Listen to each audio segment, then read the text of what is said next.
কাশ্মীর ইস্যুতে দুদেশের সবশেষ পরিস্থিতি ও নানা দিক নিয়ে আলোচনার জন্য এই মুহূর্তে স্টুডিওতে আছেন সতীর্থ কর্মকার। আমরা বিস্তারিত জানবো তার কাছ থেকে। সতীর্থ, স্বাগত। এখন বিদেশের আয়োজনে সতীর্থ, 24 থেকে 36 ঘন্টা সময়ের মধ্যে পাকিস্তানে হামলা চালাবে ভারত। গতকাল এমন একটি গোয়েন্দা তথ্যের ভিত্তিতে বুধবার মধ্যরাতে এই বার্তাটি জানিয়েছেন পাকিস্তানের তথ্যমন্ত্রী। এবং আমরা জানি যে দুই দেশের সীমান্তেও কিন্তু উত্তেজনা বিরাজ করছে, সেখানে দফায় দফায় গোলাগুলি, পাল্টাপাল্টি গোলাগুলি চলছে। প্রথম যে প্রশ্নটি জানতে চাই, যুদ্ধের দামামা কি তবে বাঁচতে শুরু করেছে এবং দুই দেশের সীমান্তের সবশেষ পরিস্থিতি কি দেখছেন জানাবেন। মুক্তি, যুদ্ধের দামামা বলতে কাশ্মীর পরিস্থিতি নিয়ে ভারত পাকিস্তানের যে বৈরিতা সেটি আসলে অতীত থেকেই চলে আসছিল, কিন্তু পেহেলগামে হামলার পরে আমরা মোদি প্রশাসনকে যেভাবে অ্যাক্ট করতে দেখেছি, তার মধ্যে গতকালকে মোদি প্রশাসন যে ক্যাবিনেট কমিটির দুটি মিটিং করেছে, সেই মিটিংয়ের পর মোদি সেনাবাহিনীকে যে গ্রিন সিগন্যাল দিয়েছেন সেটির বিষয়ে বলবো হয়তো, কিন্তু এই বিষয়গুলো এত তড়িঘড়ি করে মিটিং করা এবং এই ধরনের একটি গ্রিন সিগন্যাল দেয়া সেনাবাহিনীকে, সেটি কিছুটা জানান দেয় যে যুদ্ধ বেঁধে যাওয়ার একটি সম্ভাবনা আছে। এটি আমি কেন বলছি, আপনি বলছিলেন যে সীমান্তে গোলাগুলি চলছে, নিয়ন্ত্রণ রেখায় দুই পক্ষ টানা 4-5 দিন ধরে গোলাগুলি করছে, কিন্তু এসব কিছুর মধ্যেও ভারত সরকার যেটি করেছে, তারা সিন্ধু নদীর পানি আটকে দেবে এই ধরনের চুক্তি ভঙ্গের হুঁশিয়ারি দিয়েছে। নানান ধরনের বিমান সেবা পরিষেবা আটকে ছিল, পাকিস্তানিদের ভারত ছেড়ে চলে যাওয়ার আলটিমেটাম দেওয়া হয়েছে। এই ধরনের ঘটনার মধ্যেও কালকে রাতে যখন প্রধানমন্ত্রীর বাসভবনে, প্রধানমন্ত্রী নরেন্দ্র মোদীর নয়াদিল্লির বাসভবনে যে বৈঠক হয়, আমরা দেখেছি যে তিনি ক্যাবিনেট কমিটির দুটি পর্যায়ের সাথে মিটিং করেছেন। ক্যাবিনেট কমিটি অন সিকিউরিটির সাথে মিটিং করেছেন, তিনি পলিটিক্যাল অ্যাফেয়ার্সের সাথে মিটিং করেছেন। এই ক্যাবিনেট কমিটির সিকিউরিটি মিটিংয়ের পরে প্রেস ট্রাস্ট অফ ইন্ডিয়া তাদের বরাতে জানিয়েছে, সূত্রের বরাত দিয়ে, যে নরেন্দ্র মোদী এই যে পেহেলগামে হামলার পর ভারতীয় সেনাবাহিনীকে তিনি পূর্ণ ক্ষমতা দিয়েছেন, তিনি গ্রিন সিগন্যাল দিয়েছেন যে এর পরবর্তী যে অভিযান হবে, অভিযানটি কবে হবে, অভিযানের লক্ষ্যবস্তু কারা হবে, অভিযানের ধরন কি হবে, তার পূর্ণ সিদ্ধান্ত আসলে ভারতীয় সেনাবাহিনী নিতে পারবে। এটি আসলে ওয়ার রেটরিক হিসেবে ব্যবহার করা হয়, অর্থাৎ যুদ্ধের ভাষা। আপনি যখন সেনাবাহিনীকে এই ধরনের একটি সিগন্যাল দিচ্ছেন যে অভিযান চালানোর সমস্ত সিদ্ধান্ত তারা নিতে পারবে, এটি আসলে যুদ্ধের এলান বলে আন্তর্জাতিক বিশ্লেষকরা এই আলামতটিকে দেখছেন।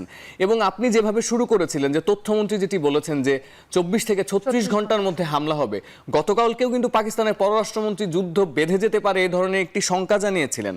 সুতরাং এই যে ভারতের পক্ষ থেকে তড়িঘড়ি দুটি মিটিং করা, এবং এই মিটিং কিন্তু এই ক্যাবিনেট কমিটির মিটিং এবং সিকিউরিটি, এটি এক সপ্তাহের ব্যবধানে দুবার হলো, এবং এই বৈঠকের সাথে সাথে নর্থ ব্লক, সাউথ ব্লকে মিটিং হয়েছে, সেনা কর্মকর্তা 3 বাহিনীর প্রধানের সাথে কথা হয়েছে, পুলিশ ফোর্সেসের সাথে কথা হয়েছে।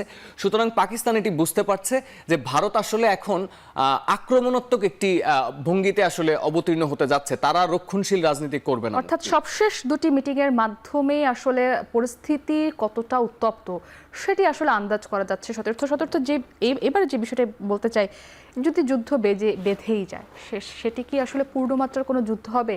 কারণ আমরা জানি দক্ষিণ এশিয়ার দুটি পরাশক্তি দেশ পাকিস্তান এবং ভারত, সামরিক সক্ষমতায় দুটি দেশই একদমই এগিয়ে রয়েছে, নাকি শুধু তাদের দুটি দেশের শক্তিমত্তার জানান দেওয়ার মধ্যে সীমাবদ্ধ থাকবে? মানে পরিস্থিতিটা আসলে কোন দিকে যেতে পারে? আর এই যে চলমান সংঘাতটি চলছে, এটি আসলে আর কতখানি দীর্ঘ হতে পারে? মুক্তিযুদ্ধ হলেও মানে বর্ডার ইনভেশন করা বা সীমান্ত অতিক্রম করে এক দেশের সেনাবাহিনী আরেক দেশে প্রবেশ করা, এই ধরনের মানে যুদ্ধ বা একবার সরাসরি যে সম্মুখ সমর যেটিকে আমরা বলি, সেই ধরনের যুদ্ধ বাঁধার সম্ভাবনা আসলে কম। কারণ আপনি বলছিলেন এরা দুজনই পরাশক্তি এবং তারা খুব ভালোভাবেই জানে যে যুদ্ধ তাদের দুজনের জন্যই আসলে ক্যাজুয়ালিটি আনবে, তাদের দুজনেরই ক্ষয়ক্ষতি হবে। কিন্তু যেহেতু ভারত এবং পাকিস্তান দুজনই আসলে যুদ্ধংদেহী মনোভাব প্রকাশ করছে, সরাসরি কেউ লুকোছাপা করছে না, তখন ধরে নেওয়া যায় যে সীমান্তে আসলে নিয়ন্ত্রণ রেখায় যে পাল্টাপাল্টি গোলাগুলি হচ্ছে সেটির মাত্রা বাড়তে পারে। দু একটি অভিযানও আমরা দেখতে পারি। এমনও হতে পারে যে কিছু ড্রোন হামলা, কিছু মিসাইল হামলা, আমরা দেখেছি ভারতের ড্রোন কিন্তু কালকে পাকিস্তান প্রতিহত করেছে বেশ কয়েকটি। সুতরাং ওই সীমান্তে অস্তিত্বের জানান দেয়া, এক্সিস্টেন্সের যে লড়াইটি, সেটি আসলে চলতে পারে। গ্রাউন্ড লেভেল ইনভেশন এরকম কোনো সম্ভাবনা আসলে দেখা যাচ্ছে না, কারণ পূর্ণমাত্রায় সংঘাতে জড়ানোর মতো এই দুই দেশ আসলে অত বড় কোনো ইস্যু তৈরি করেনি। কারণ পাকিস্তান কিন্তু গতকালকে একটি ইঙ্গিত দিয়েছে যে সিন্ধু নদীর পানি বন্ধ করে দেওয়াটা হচ্ছে যুদ্ধের ইঙ্গিত। সুতরাং আজকে যদি ভারতের সাথে এই ধরনের সংঘর্ষের এক পর্যায়ে যদি সিন্ধু নদীর পানির এই চুক্তিটি আসলে নিষ্পত্তি হয়, তাদের মধ্যে যদি এই পরিস্থিতি মানে বা ভারত তো আসলে পাকিস্তানের বিরুদ্ধে কোনো প্রমাণ দেখাতে পারেনি যে জঙ্গি হামলায় আসলে পাকিস্তান মদদ দিয়েছে বা পরোক্ষভাবে ছিল। সুতরাং একটি ভাষা ভাষা জায়গা থেকে তো আসলে দুই দলের সংঘাত, যুদ্ধের মতো একটি পরিস্থিতি তৈরি হয়েছে। অস্তিত্বের জানান দেয়া লড়াই হলেও আন্তর্জাতিক বিশ্লেষকরা আসলে বড় ধরনের কোনো সংঘাত দেখছেন না।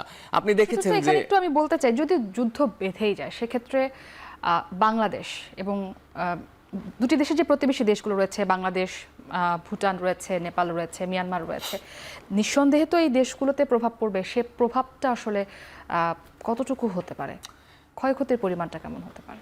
মুক্তি একটি প্রভাব তো আঞ্চলিক প্রভাব, রিজিওনাল পলিটিক্সের একটি প্রভাব। যেহেতু দক্ষিণ এশিয়ার দুটি পরাশক্তি যুদ্ধ করছে, সেক্ষেত্রে সেই প্রভাবটা দক্ষিণ এশিয়ার সবগুলো দেশের উপরই পড়ার কথা। কিন্তু মানচিত্র যদি আমরা খেয়াল করি যে কাশ্মীরের যে অবস্থান, সেখানে আসলে সব থেকে বেশি গুরুত্বপূর্ণ ফ্যাক্ট হিসেবে কাজ করবে চীন। বাংলাদেশ অনেক দূরে এখানে, অর্থাৎ যুদ্ধের যে যদি আদান প্রদান হয়, গোলাগুলি আদান প্রদান হয়, সে জায়গায় আসলে বাংলাদেশের ওইভাবে সরাসরি ক্ষতিগ্রস্ত হওয়ার সম্ভাবনা কম। তবে এখানে ভূমিকা রাখবে চীন, এবং শুধু চীন না, আপনি যদি দেখেন চীনের পাশে নেপাল আছে এবং তার পাশে ভুটান আছে। আমরা দেখেছি যে কালকে দুঃখিত, ভুটান না, আসাম আছে। আমরা দেখেছি কালকে আসাম ফোর্সেসের সাথেও মোদি বৈঠক করেছেন। আর অন্যদিকে পাকিস্তান সীমান্তের ওখানে আমরা যদি দেখি পেছনে আছে হচ্ছে আফগানিস্তান এবং ইরান। সুতরাং আফগানিস্তান এবং ইরান এই পাকিস্তান বিরোধী অভিযানে তাদের পলিটিক্যাল অবস্থান কি হয়, তারা জিওপলিটিক্যালি কিভাবে মুভ করে। অন দ্য আদার হ্যান্ড চীন আসলে এখানে কোন ভূমিকাটি পালন করে, তারা সম্ভবত কাউকে অস্ত্রশস্ত্র দিয়ে বা সরাসরি ইনভলভ না হলেও তাদের সাইটে যেহেতু তাদের সাথে ভারতের একটি বৈরিতা আছে, তারা যদি পাকিস্তানকে কোনো ধরনের সহায়তা করে, সেক্ষেত্রে ভারতের জন্য বিষয়টি জটিল হবে। এই কারণে জটিল হবে কারণ ভারতের কিন্তু কাশ্মীর সীমান্তে যেমন সেনা ডিপ্লয় করতে হয়েছে, তেমন চীন সীমান্তেও ভারতের প্রচুর সেনা ডিপ্লয় করা আছে। সুতরাং ভারত যদি সেনাবাহিনী নিয়ে কোথাও অভিযান করে, তাহলে চীন সীমান্ত থেকে সৈন্য সরানোর একটি সেক্ষেত্রে ভারতকে অনেক চিন্তা ভাবনা করেই আসলে পদক্ষেপটি নিতে হবে, এবং সরাসরি প্রভাব আসলে বাংলাদেশের উপর অভ্যন্তরীণভাবে না পড়লেও ওই দক্ষিণ এশিয়া রিজিওনাল পলিটিক্সের কারণে যে প্রভাবটি পড়ে, কারণ বাংলাদেশকে হয়তো চুজ করতে হবে যে এই অভিযানে, এই পরিস্থিতিতে তারা আসলে কোনটা নিন্দা জানায়, কোনটিকে সমর্থন করে। মুক্তি, সতীর্থ, আপনাকে অসংখ্য ধন্যবাদ আমাদের সঙ্গে যুক্ত হওয়ার জন্য। আমাদের সঙ্গে যুক্ত ছিলেন সহকর্মী সতীর্থ কর্মকার। একনল হ্যান্ড ওয়াশ 100% প্যারাবেন ফ্রি, তাই নিরাপদ হাতের জন্য আস্থা রাখুন একনলে।